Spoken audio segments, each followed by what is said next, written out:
Okay guys, so to continue with from the last video, I'm going to go over not only this little formula that I told you yesterday, but I want to add one to it.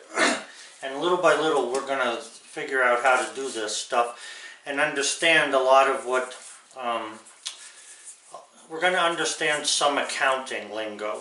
Now let me just say this to you. One of the things I hate, look, my knowledge about stuff is diverse. It does not mean I'm anything special. It just means that I know about a lot of different things. And here's the thing about that. I hate the fact that one word means something in one scenario, and then the same word means something in another scenario. In other words, abbreviations. You know, you have an abbreviation like USA, and then you have an abbreviation that, you know, may be the same abbreviation. Of course, that was probably a bad example, but that means totally something different in another subject.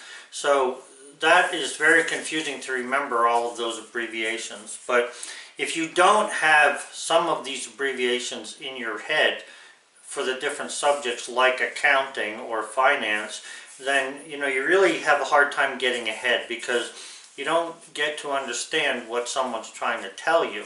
So I want to show you something that we can do with this formula that'll help you when you're in business to be able to know whether you should borrow money or not, or can borrow money.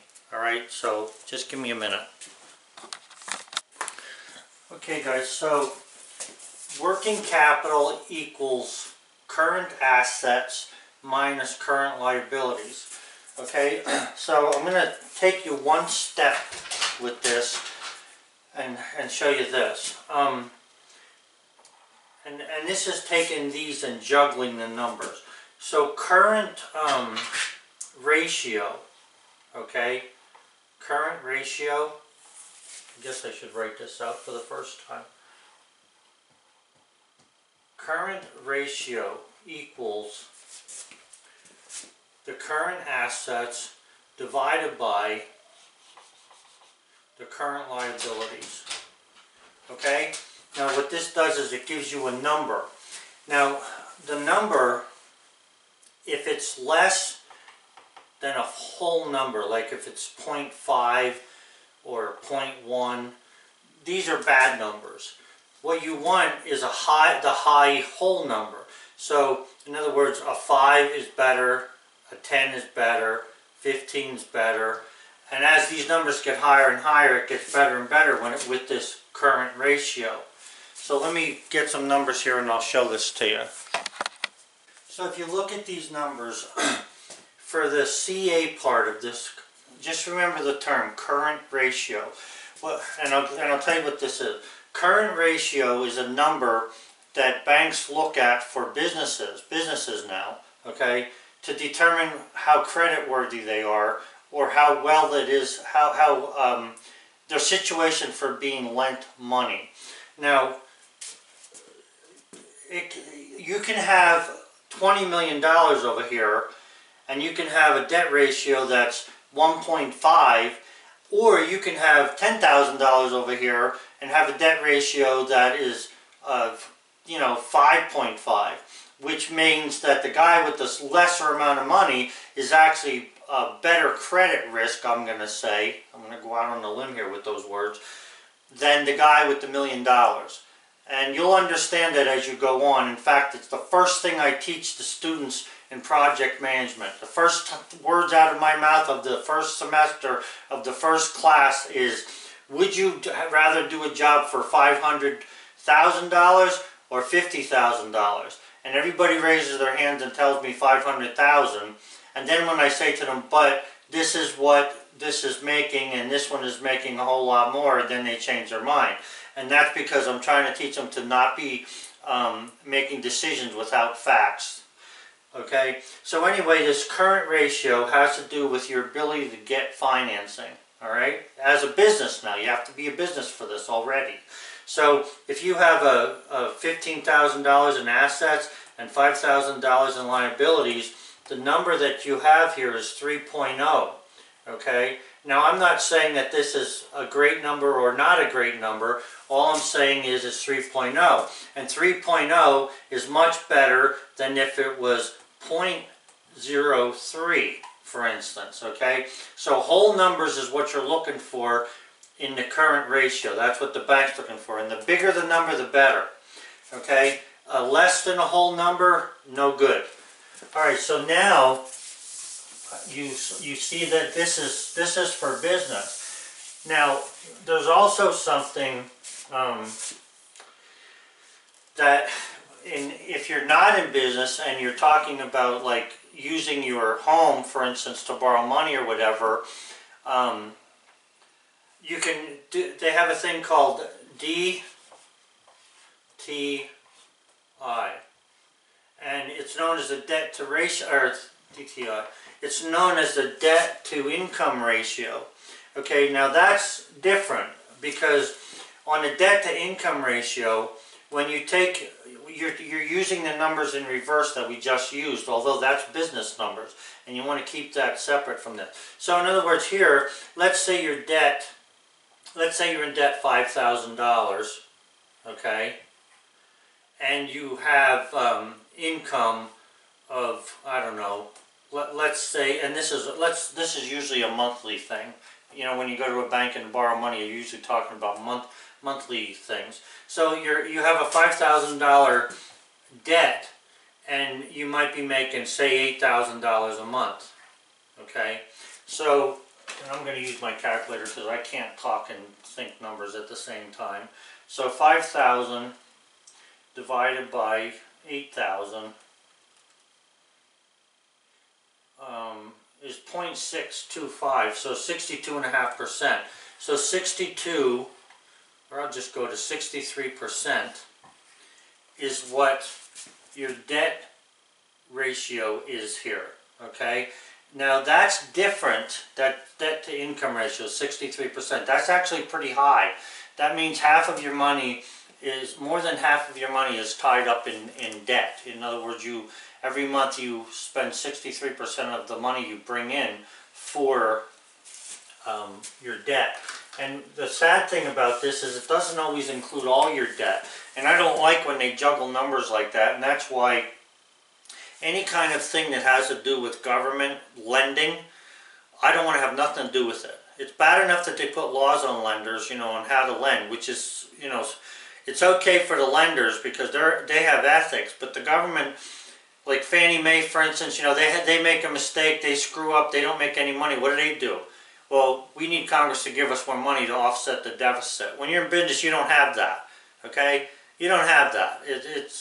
You're on your own. So I don't like that, and I don't want to deal with government because of that. But anyway, this is a debt to income. So if you're trying to borrow money, the lower this number is, the better that is. But in the business world, like I showed you for current ratio, this is the debt to income ratio, okay? But the current ratio, the higher the number, the better.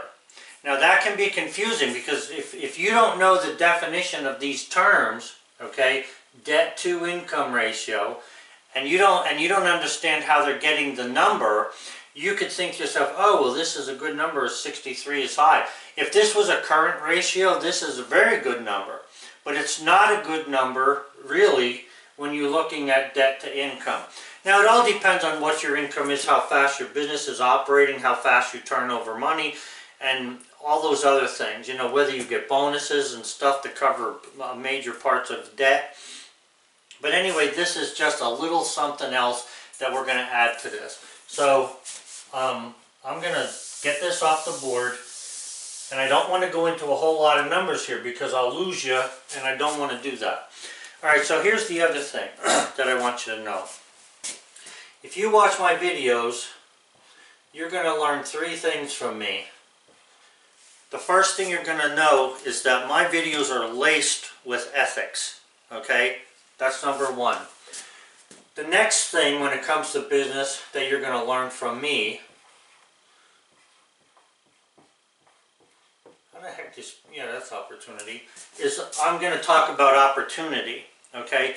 I am a firm believer in the freedom of America and its opportunities. Okay, when my grandfather came to this country from Europe, he said when I was a little boy, he says to me, you know, when I was over in where he came from, he says to me, we used to hear that the streets in America were paved with gold. And when he came to this country, and I may have told you this story before, but when he came to this country, 50 years later or 40 years later when I was born, he said to me, the streets of America truly are paved in gold. All I got to do is bend over and pick it up. And that's what I'm talking about when I say opportunity. Now, when he said truly made in gold, he meant that opportunity is there. All you got to do is go through with it. And then the last thing you're going to learn from me, and you've already done this, whether you like it or not. Let's see.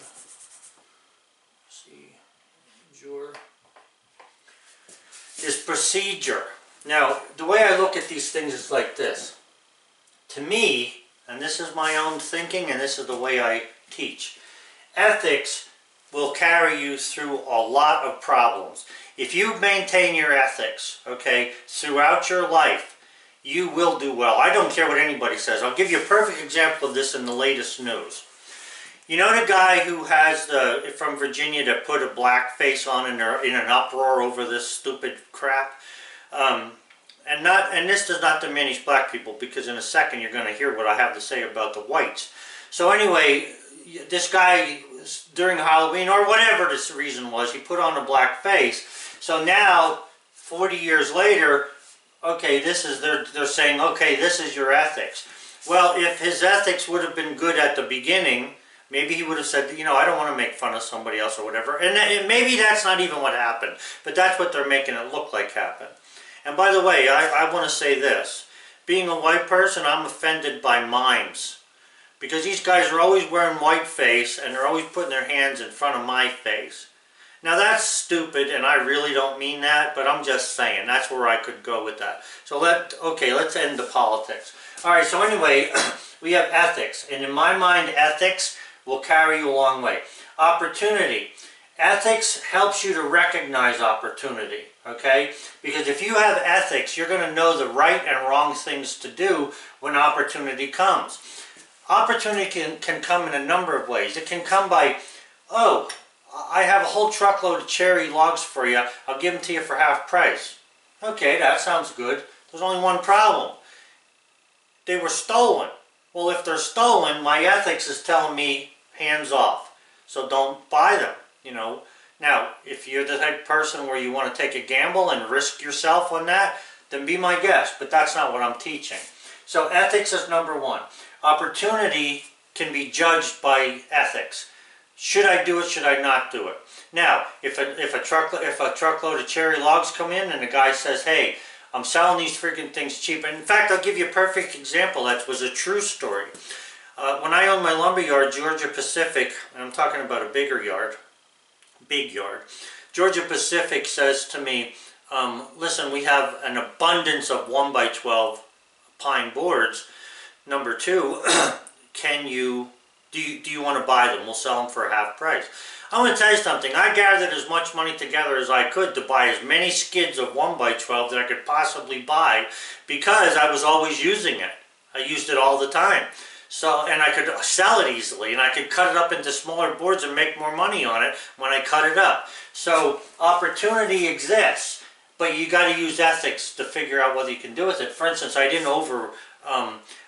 buy a lot of 1x12 when this occurred, but I did not, spend all my money to get the 1x12. I used my brain to figure out what, amount of money I could spend, how money I could buy, and what would be the outcome of that in the long term. And then we have procedure. Now, procedure is something that I don't like, because when you're a maverick, or a little bit of a maverick, and believe me, I'm not a maverick when it comes to the household, but I am a maverick when it comes to business, because I don't like being told how to do things. But I also recognize that there are legal implications, there are financial implications that affect others, and therefore we have to follow some rules. So procedure is what I just got done telling you about, the current ratio and also the debt to income ratio. That's procedure. the opportunity and ethics are the things that I tell you, like the story I told you just now about, you know, how to get this money and or how to how to grab an opportunity and make the best of it. Okay, so that's what you're learning every time I talk, because I believe in ethics, I believe in opportunity, I believe that it's there. My grandfather taught me it was there, and I have seen it with my own eyes. It's there. All over America, it is there. You just got to be willing to do it. I drive into town right now, I see signs at McDonald's, hiring. At, you know, the gas station, hiring. At the little chain stores, hiring. That's all I need to see to know that America is doing well, okay? When you see, you know, like you go through McDonald's and you need to wait 20 minutes for a hamburger because there's nobody working there, sometimes it's because they're not making money, something is wrong or whatever. Not necessarily McDonald's, but other places usually. So anyway, ethics, opportunity, and procedure, that's what you're going to be picking up from me. And you've already picked it up if you've watched the other videos. Okay, so then, in taking this story a little further, where this leads to is, I had talked the other day, or the last video, on, you know, how to try to get started, if you're just beginning. You know, this is assuming you basically have nothing to start with. Now, when it comes to borrowing money, should I borrow money to buy a saw? Should I buy the sawmill on time, or should I buy the sawmill outright? Well, you know, that depends on you. First of all, do you have $8,000 for the LT15 that you can spend at this point? If you don't have $8,000 and you'd rather not borrow, then you're going to have to, you know, wait a little bit to get going. But if you want to get going and you don't have $8,000, then you're going to have to borrow. Okay, so you can finance the LT15. What's nice right now is that you know, Wood-Mizer has a financing program. So all you got to do is tell them your story, and you know, if you're approved, then you got financing. You can get whatever mill you want as long as you know they approve your financing. So do I recommend financing over not financing?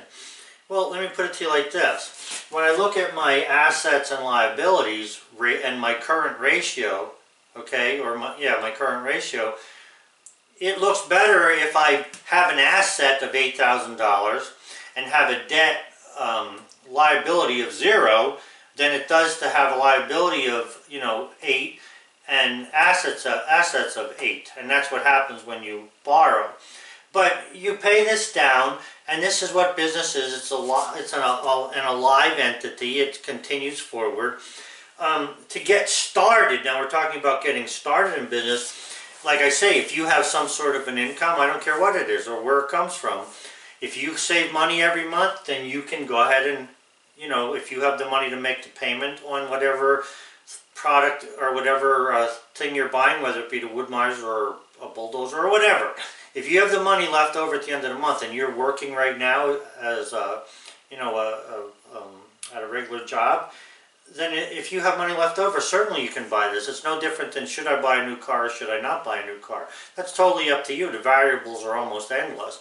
So depending upon the situation, is time of the essence? If time is of the essence, and you know, like say with the thing with the 1x12 that I gave you an example of, if this was only going to last for like 2 days. They wanted an answer right now. So when I went to answer Georgia-Pacific, first of all, I looked through my money, see what can I spend, what can I not spend, and then I made a decision and I bought the lumber. And of course I made money with it because I don't have the lumber today. I know I did. But here's the other thing. As long as you have money that you can spend on the sawmill to pay monthly payments, if you don't have the total $8,000, but you do have, like, say, $400 a month you can spend, then go ahead and get that sawmill. You know, it doesn't matter which way you go. Just understand that the assets would be the sawmill, and the liability is the amount you owe on the sawmill. So when you first get the sawmill, that day, it never looks good. In fact, if you ever talk to my wife Sally, will tell you that whenever I go to buy a new truck, and I have bought many of them, I think 50 some trucks I've bought, when I buy a truck, the day I buy it and when I pull away from the dealership, I always get sick. Because now this numbers in my current ratio have changed and I don't like it. But it doesn't matter, that's how you get ahead. If you don't do these things, you can't get ahead. So there's a certain amount of risk, as I said, in business. But you don't want to risk it. Like, let's say the loan payment for the sawmill is $400 a month, and you know you can make that right now, and you know you're doing okay. But let's say you only have $200 a month. You can't pay something that's $400 if you're only making $200. You know, a lot of people say, well, we'll cut back on this, we'll cut back on that, we'll cut back on the other thing. I know a lot of guys who say that, and the only thing that gets cut back on is their wife's stuff, which is really not fair when you're married, and you shouldn't be taking out of the kid's mouth or out of your wife's mouth just to be able to go into a venture that you want to go into. Now, in my mind and in my way of ethics, it's different if, let's say you are already got a low, some debt, you've got some income, all of a sudden you lose your income. Well, then it's time for not only the kids to not eat so much and your wife to not have any more shoes. Now you have to, bite the bullet as well. And that's different. But that's all part of ethics. And for me, as long as you follow your ethics, if you have good ethics and you follow them, you will succeed. I don't care what anybody says. All you got to do is have the ethics. Because you won't make stupid decisions. You'll look at everything to make sure that it's what it's supposed to be. And that's where the due diligence comes in, or diligence, okay? So this is just part of an ongoing process. I stress ethics. I stress diligence. Because once you have that, no matter what job you take on, you will do your best. And in most cases, if you're doing your best, you will succeed. And that's what you have to put into your head. You're going to do whatever you have to make this happen. Let me tell you something. When you have a whole bunch of eyeballs looking at you in the morning eating breakfast and you realize that you're the sole provider, you will do whatever you have to do if you love them to make that happen. Okay? So anyway, that's part of this. Alright, so whether you borrow or not, that's totally up to you. Just recognize what happens when you borrow to your numbers.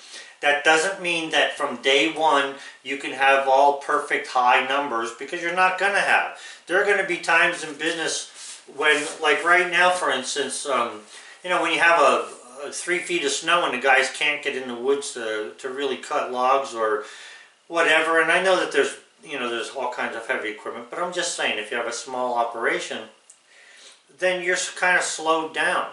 Every year, when I had heavy equipment, we would slow down and do something else, and this is part of how you do things and how things work. So you have to be able to foresee that taking place. Companies that lend money for heavy equipment have something called skip payments.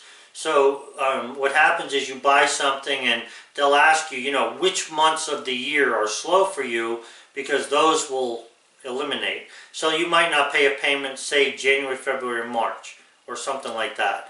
Okay, and that's a good thing, because it helped a lot of people to not lose their equipment and to not look bad in debt. The debt was stagnant for a minute. It remained, at one point it wasn't going down, but at least it didn't go up, which is, better than nothing. Although it probably went up if you really researched the numbers in interest, but that's beside the point, because the interest was meaningless compared to what the gain was going to be in the business. I have a bunch of stories I could tell you about how things work like that, but anyway, so this video is based on learn the procedure part that I just showed you, understand the ethics that I'm preaching to you, and then recognize opportunity when you see it. Let's see, opportunity. There was something that I wanted to tell you about. I can't remember the opportunity. I know that one thing was about the 1x12, but there was something else that happened. I'll just have to try to remember what it was. Yeah, I don't remember what it was. Alright, so anyway guys, have a good one. Try and remember these little formulas that you're getting. They're not hard. And the lingo's important. Say the word current ratio, current ratio, current ratio to yourself. Debt to income, debt to income, debt to income. And then understand what they mean. Okay? It's not hard. It is accounting lingo, I guess we could say. But at least this way here, you'll understand what it is. And then use your ethics to make decisions. That's all I'm telling you at this point. And then in my next video, I'll go a little bit further with this. And what I want you to do is, what I want to be able to teach here is to not only start a business, not only run the business, not only get it going and make it successful, but I want you to be able to analyze your own data. And I'm going to try and teach you that as I go through this. I want you to be able to look at your accounting stuff from your accountant or your own sheets that you put together, and recognize where there's a problem so that you can correct that problem before it, dooms you or sinks you or whatever other word you want to use for that. Alright guys, so have a good one. I'm looking forward to the rest of these videos. I seem to be getting a good response and I'm happy for that. Bye. Okay guys, so I don't know why it is that after I shut the camera off I remember stuff, but here it is. And I'm going to explain this to you. And remember what I said, ethics, opportunity, and procedure. So this was an opportunity that happened to me a long time ago, and it actually started me into a business. And I'll tell you how it happened. It was October, and I remember having gone, I was archery season, it was archery season, okay? So you're looking at September, October. But just listen to how this story unfolds, because it's really amazing. So anyway, I went to a farmer, and it was actually a kid that I went to school with. He was a veterinarian, and he had a big farm and stuff, and he loved animals. So he used to make hay and stuff and straw. So I went there, I talked to him about the price of straw and stuff, and we were just reminiscing. So I bought 3 bales of straw, brought them home, set them up, and I was using them for archery practice, just for the upcoming archery season. Okay, so that was in September. So, through the month of September, when I had an opportunity at night or maybe on a weekend, depending upon what was going on, I'd practice a little bit of archery. Okay, so, remembering what I had paid for the bales of straw and stuff like that, and it was kind of fresh in my mind. So, we went through October, and then November came, right? So, in November, I'm working for my father at this point. I was very young, I think under 20 at this point. So, I'm working with my dad, and we were putting pipeline in, utility pipelines, water lines, sewer lines, storm sewer, things like that. So anyway, I'm there working, right? And I'm working, and all of a sudden, this guy's walking down through this muddy construction project, and you've seen them, 3-piece suit, very shiny shoes, which were covered in mud at this point, but shiny shoes, patent leather shoes, you knew the guy was something, but you didn't know what he was. So here I find out that he's this developer, and what it was there was a whole bunch of townhouse foundations were in, concrete poured foundations, and we're coming into November here, right? So this guy says to me, listen, he said, I don't know if you guys can help me, but I've got a problem here and I need to get it fixed. So he's talking to me, right? And I at that point I was a foreman. I was running the crew. I'm trying to remember all the incidentals. I was running the crew. So that's why he was talking to me. Okay, so then he says to me, if you could help me out here. And then I said to him, well, what's the matter? So I was able to get away a little bit. I only went like maybe 500 feet up the street to look at what he wanted. So he's showing me that he has all these basements wide open, the footers are right there, foundations are in, and we're about ready to get freezing weather. So in Pennsylvania. So he needed to have straw put around these foundations. The outside was backfilled, but the insides were not. They were basements. So you know what happens if the ground freezes? You could crack walls, crack footers, and at that time, you know, they were just coming into the laws in the cities about really how to do things, and they didn't want this or that. So he was all upset about this. Can you fix this? Well, it just so happened that I remembered about the bales of straw. And I remember this farmer that I knew, this that veterinarian, had a freaking barn. It must have been, at that point, it looked like it was 50 feet tall, filled with straw. I don't know what it was, probably 30 feet or whatever. But I remember this guy having a whole lot of straw, more than he needed. So he says to me, the developer said to me, do you think you could, you know, handle this project? So I says to him, you know, remembering the price of straw, I like quadrupled it. And I said, yeah, for this much money, I'll do one foundation. So what happened was, at the time I had a laborer working for me, and all of a sudden, just like that, we went into business together. So we named it whatever and whatever, and we started a business just like that. And that's because of opportunity. It was ethical because it was a good thing that we were about to do. And it was a win-win. So really the first project that I ever did, that was my own, actual own business, was to put straw around the foundation for a developer to keep it from freezing. Now I did it a million times, or not a million, but you know, 1,000 times after that on my own foundations. But the good thing about this is that it started a business. We actually had another income. And let me just say this to you. Guys, I got acid reflux, so hang in there with me. But anyway, if you recognize one thing, that the more incomes you have, the more money you will make. You cannot become rich unless you got some high-paying freaking job, you know, $1 million a year. You cannot become rich on one income. You need more than one income. So now, not only did I have the income from being a foreman, now I had the income from being a small business owner. Partner, didn't matter. I had a pickup truck. I knew where to get straw, and cutting it open and throwing it on a foundation was not a hard job. So that's what we did, and like I say, we made money doing it. Not a lot of money, but we made some money. And then that led to something else, and I'm going to give you this. It's unbelievable how it happened. So then the builder, the developer, came up to me and says to me, well, look, you guys did a good job with these foundations. He said, I got another problem. And you know, I had to laugh. What's the freaking problem this time? Well, I got all these townhouses, and I mean, he had many of them. There were probably 100 townhouses altogether, you know, that were going to be built over time.